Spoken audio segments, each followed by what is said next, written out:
ये मैं आप लोगों को बनाना सिखाऊंगी। या तो छोटियाँ हमने सीख ली थी, अब मैं बड़ियाँ बनाऊंगी।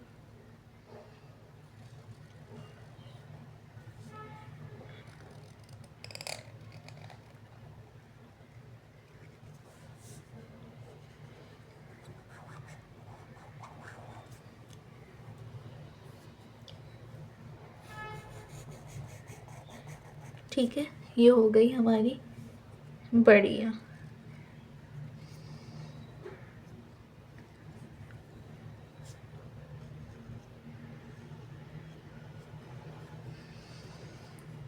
यहाँ आएंगे दोनों का, यहाँ एक लाइन ड्रॉ करेंगे, यहाँ आएगा 1.5 नुकात। ये होगी पूरी 1 2 3 4 नुकात की। और यहाँ लाइन ड्रॉ करेंगे तो यहाँ पर 1 नुकात तिरछी होगी।